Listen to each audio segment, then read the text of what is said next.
Olá, direto de Brasília, capital do Brasil, iniciando mais um Ponto Certo.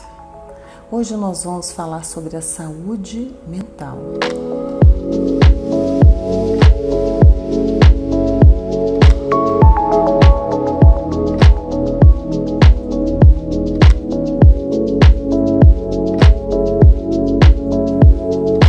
Quem vai nos contar é o nosso convidado, Dr. Bruno Brunelli. Seja bem-vindo ao Ponto Certo. Muito obrigado pelo convite. Eu é que agradeço. Dr. Bruno Brunelli, psiquiatra, atuante. Como é que está a cabeça das pessoas pós-pandemia? Bom, eu fico até às vezes um pouquinho vergonha de falar disso, porque eu digo assim, nossa, tá ruim graças a Deus, porque afinal de contas eu sou psiquiatra e é o meu ganha-pão, né? Mas lógico que não, lógico que é uma brincadeira infeliz, mas as pessoas estão sofrendo muito, as pessoas estão sem saber para onde ir, estão meio perdidas, assim. A pandemia mexeu muito com a cabeça das pessoas, depressão, ansiedade. São outros transtornos psiquiátricos que já existiam, que foram potencializados. Então... Eu acho que a gente poderia dizer assim que estava tudo aquilo que estava preso, contido, parece que se aflorou, né? Sim. Saiu, se libertou. E principalmente a dificuldade maior que eu vejo é para os jovens e as crianças. Sim. Como é que estão as crianças e os jovens que passaram esse período de pandemia aí presos, né? Perderam 2 anos de uma liberdade, de uma vida.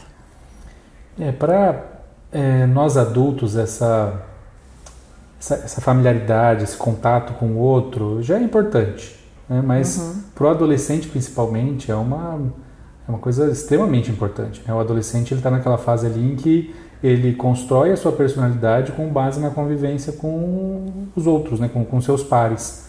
Então, você ter colocado os adolescentes para ficar separados uns dos outros neste momento, com certeza causou muito sofrimento. Adolescência, aquela efervescência de hormônios, de felicidade, de querer estar ali, né? Com os amigos, viver em comum. Todos nós já passamos por isso e sabemos exatamente como funciona essa sociabilidade tão importante e ativa, né, na adolescência. E o adolescente, ele tira, né, seus valores, a boa parte da sua saúde mental da convivência com outros adolescentes, né? É um momento em que a figura dos pais perde tanto protagonismo, né? É importante que isso aconteça. É importante que o adolescente desenvolva autonomia. E aí, durante a pandemia, a gente não viu isso acontecendo de forma fisiológica, né? Tiveram que ficar ali, dentro de casa, com os pais, longe dos amigos. Bem adoecedor. Doutor Bruno, e a saúde mental das mulheres durante esse pós-pandemia? Como anda a saúde mental das mulheres? Essa é uma pergunta interessante, porque a gente tem a impressão de que as mulheres elas têm problemas mais sérios de saúde mental do que os homens. Isso não é necessariamente verdade. A questão é que as mulheres elas buscam mais atendimento, elas são mais humildes, de certa forma, de reconhecer que estão precisando e procurar uma ajuda profissional. O homem também sofre, só que geralmente ele busca outras alternativas para lidar com os seus sofrimentos psíquicos. Então o homem ele tende a procurar mais álcool, drogas, outros comportamentos de risco, né? Tem a questão também de que a sociedade é mais leniente com esses comportamentos para os homens do que para as mulheres ainda, né? Então, acho que as duas partes sofrem, homens e mulheres. Só que a gente acaba vendo mais o sofrimento feminino porque ele acaba chegando mais no consultório. Então a gente tem aquela impressão de que as mulheres às vezes estão sofrendo mais. Mas, de uma certa forma, a mente feminina ela é uma mente mais interessante, né? Por conta das... sim, com certeza. Por conta das variações mesmo de humor relacionadas ao ciclo menstrual e tudo mais. Então, você consegue perceber nuances maiores desse sofrimento psíquico, dependendo do momento da vida em que ela está. Por exemplo, até antes de uma menopausa, por exemplo, né, num período ali de perimenopausa, você também tem uma intensificação desses sofrimentos, um pouco por conta da alteração hormonal, claro, mas também por causa de toda a transformação da vida que vai acontecendo, né? Então, é um momento da vida em que os filhos estão adolescentes e acabam dando mais preocupação, ou os filhos já saíram de casa e você tem uma síndrome do ninho vazio associada. É uma fase em que os pais estão doentes e a mulher ela acaba desenvolvendo um papel ali de cuidador, né? Então o papel de cuidador é um papel também extremamente adoecedor. Ou às vezes os pais já morreram e tem um luto associado também, né? Então é uma fase ali dos 40, 50 anos da vida da mulher que é uma fase complicada. A mulher é cuidadora mesmo. Isso é assim, talvez essa distinção entre o feminino e o masculino seja em determinados, vamos dizer assim, comportamentos natos, né, de cada um. Doutor Bruno, são tantas as patologias, né, que assombram as nossas mentes, que eu gostaria de poder falar um pouquinho de algumas dessas patologias. Uma delas está ligada à depressão, e eu gostaria de falar sobre a distimia, não é isso? Isso. A distimia que acontece para ali, que ela se inicia na infância e geralmente até os 27 anos, ali, vamos dizer, um pós, né? Adolescente, o início da fase adulta. O que é exatamente a distimia? A distimia, conforme os critérios diagnósticos, né, que a gente tem nos livros, né, de medicina e tal, ele é um quadro de como se fosse uma depressão mais leve, mas que não chega a cumprir todos os critérios diagnósticos de uma depressão maior, né, de um transtorno depressivo maior, e que tende a durar muito tempo. É um período de mais de 2 anos de sofrimento, né? E que, às vezes, por ser mais leve, passa um pouco mais despercebido e é um pouco mais difícil de diagnosticar. Existem algumas controvérsias em relação a esse diagnóstico, tá? Algumas pessoas chegam a dizer até que talvez a distimia não exista, que seja uma personalidade mais melancólica de algumas pessoas, né? Que seria uma característica da pessoa ser mais triste, né? Ser mais pessimista em relação à vida, enfrentar pior as adversidades que acontecem, né? Mas a gente começa a falar de transtorno mesmo quando a gente percebe que existe prejuízo, né?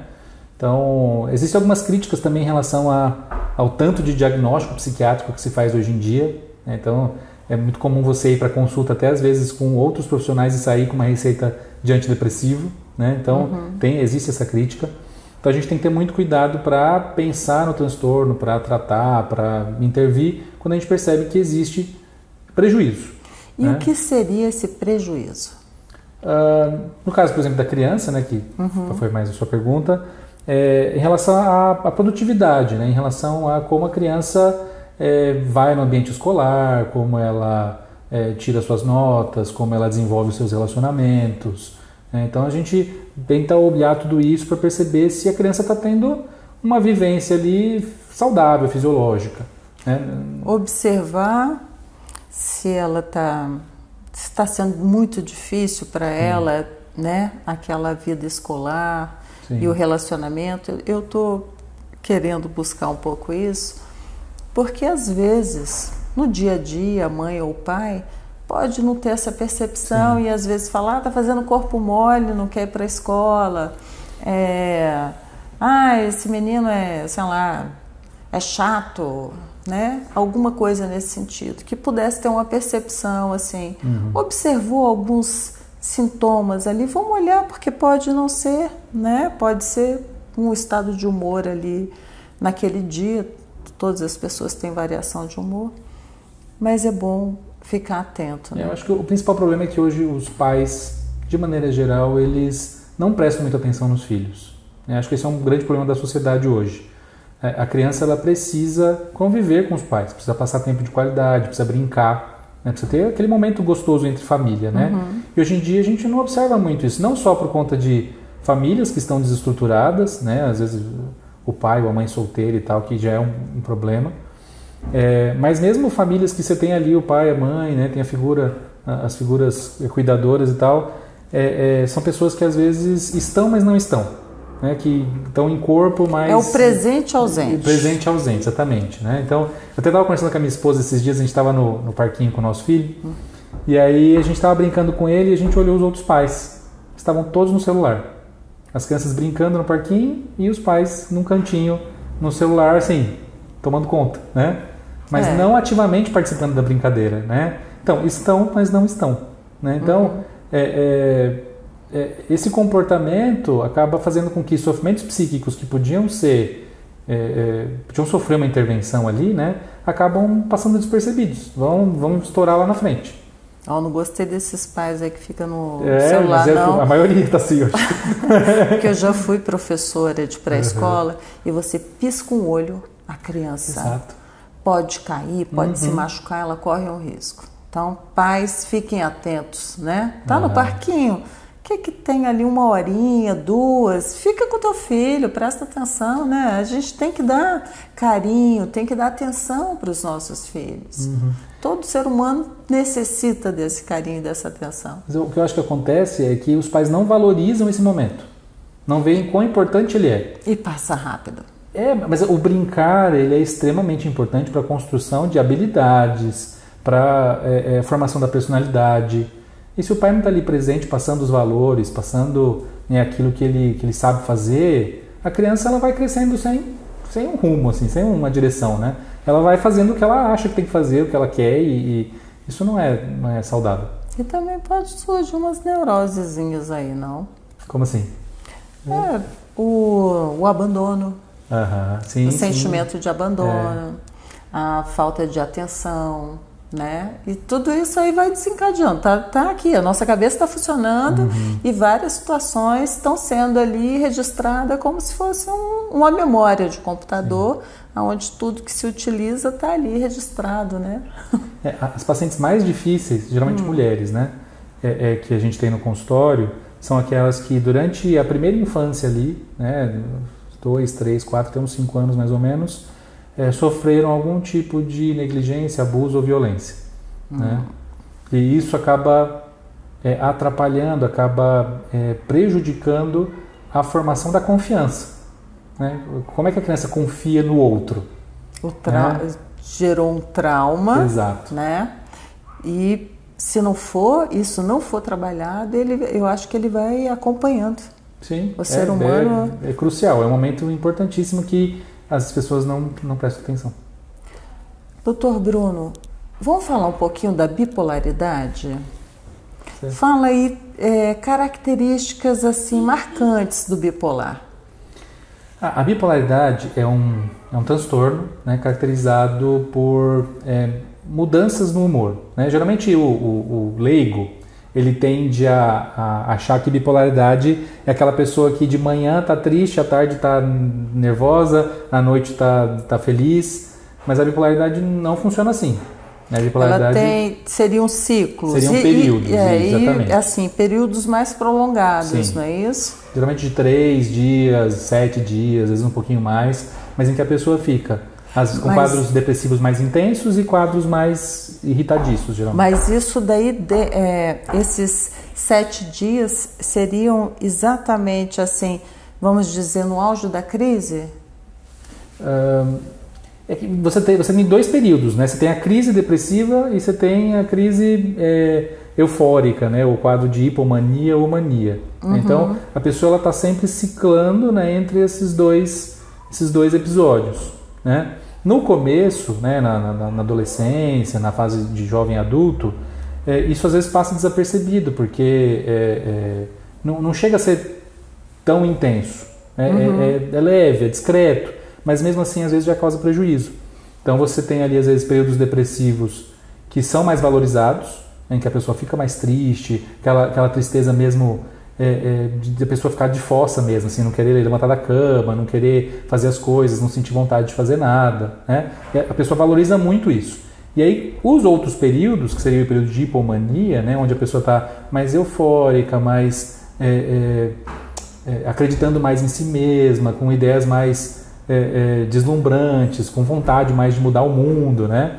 Essa fase não é tão valorizada porque ela é gostosa de passar, né? Então a pessoa ela acha que está tudo bem nesse momento, ela inclusive gosta desse momento, né? Então ela procura o médico e geralmente o médico vai diagnosticar só a fase depressiva, porque o paciente não conta para a outra parte. Se o médico às vezes não pergunta ativamente, passa em branco, né? Então a gente tem que ter cuidado, inclusive é uma das coisas que tem mudado na psiquiatria, né? De não deixar para diagnosticar a bipolaridade só quando o paciente abre um quadro de mania intensa lá na casa dos seus 40, 50 anos, né? Que geralmente é a história natural da bipolaridade. O paciente, ele com 50 anos, ele torra o cartão de crédito, gasta tudo. Então, vamos lá. Vamos fazer assim um stopzinho aqui rápido. Quer dizer que a pessoa pode ser bipolar, ter esses sintomas, levar uma vida até os 40, 50 anos de forma bem tranquila, passar pela normalidade, vamos dizer assim, né? Uma certa normalidade aí, e de repente tem um momento que ela eclode mesmo. Isso, geralmente é a história natural. Você tem um episódio que seria o episódio de mania propriamente dito, que você tem todos os critérios ali, né? De impulsividade, de agressividade, de comportamento de risco, e que é muito visível. Então a pessoa vai e gasta todo o dinheiro que tem em roupa, né? Ou fecha um negócio. Uma compulsão, né?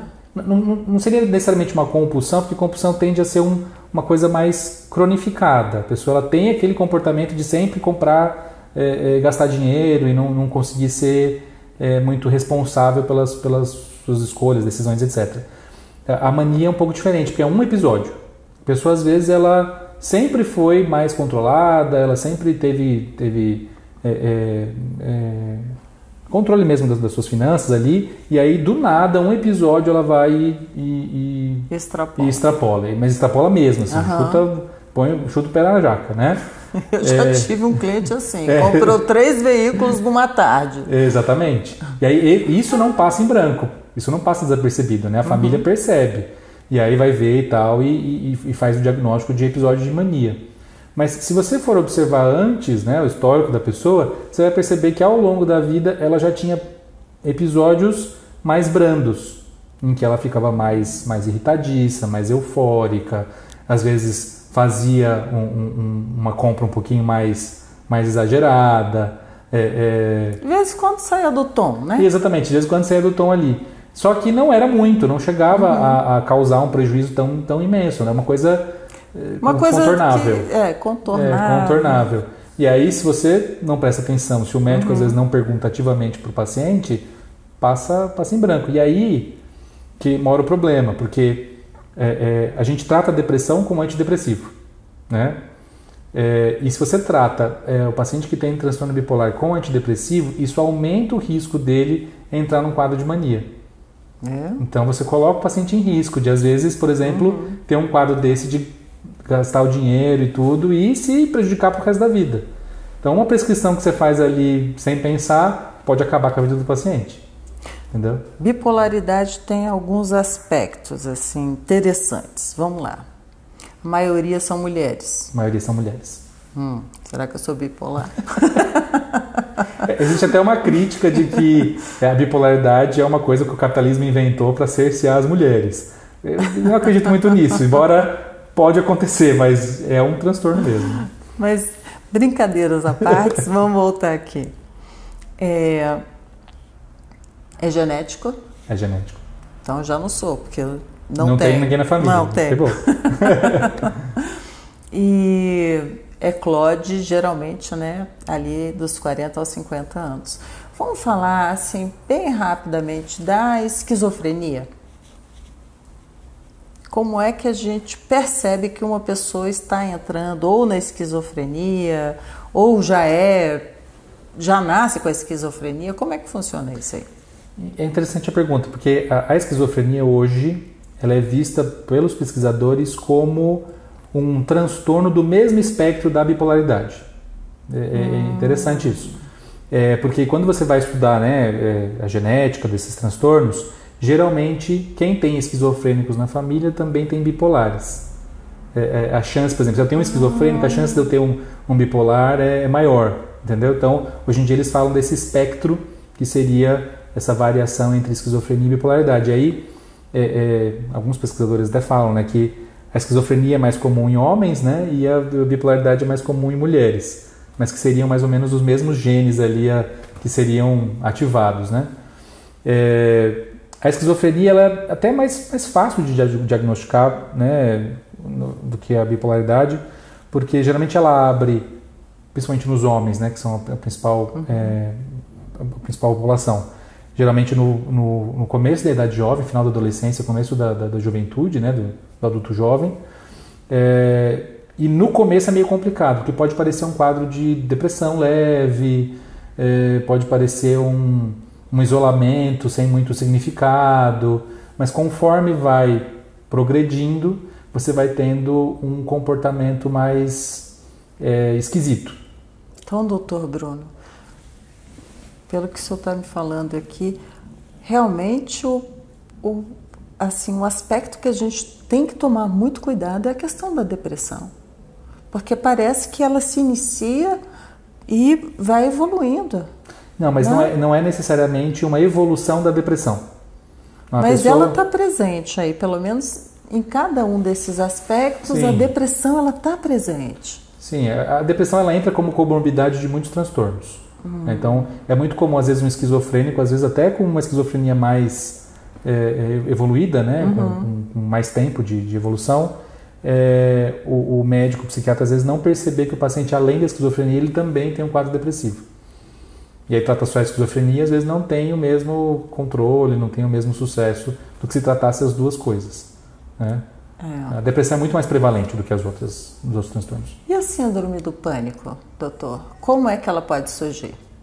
A síndrome do pânico, ela geralmente acontece como uma resposta, né, da pessoa a umas situações em que a pessoa perde o controle. Então ela está numa situação ali onde ela não vê saída, onde ela não consegue enxergar o que ela pode fazer, e aí o corpo acaba liberando essas substâncias relacionadas ao medo, ao estresse, de maneira explosiva, e a pessoa ela tem a crise de pânico, né? Então é uma sensação de morte iminente. As doenças causadas na mente estão muito ligadas a fatores químicos, não é? A nossa química, a ausência ou às vezes, não sei, excesso também? Sim, por que não? Doutor Bruno, nós estamos chegando ao final do ponto certo. Eu ia falar que passava rápido mesmo. Falei que passa rápido. Mas o senhor vai vir aqui outras vezes. Por favor. Porque é muito bom a gente poder falar a respeito da nossa mente, e depois da nossa conversa eu estou convencida de que todos nós devemos estar sempre fazendo uma consulta ao psiquiatra. Até como autoconhecimento mesmo, até para poder ver. Eu agora fiquei preocupada com essa questão da depressão. Eu tenho visto tanta gente com depressão. Vou recomendá-las todas que possam ir ao psiquiatra. Muito obrigada. O senhor quer dar um recado para quem nos assiste agora? Eu queria dizer para as pessoas que elas precisam ficar atentas, né, à sua saúde mental. São coisas leves, são pequenos comportamentos, às vezes, que são ignorados e que têm uma importância grande. Por exemplo, se você tem falta de vontade de fazer as coisas, levanta de manhã sem pique, sem energia, sente tristeza a maior parte do tempo, se sente muito angustiado diante de atividades que antes eram coloquiais, acho que valeria a pena se preocupar um pouquinho e procurar ajuda profissional, sim. E você em casa? Como é que está a sua saúde mental? Tá bem? Fica de olho aí nas dicas do Dr. Bruno e até a semana que vem. Tchau!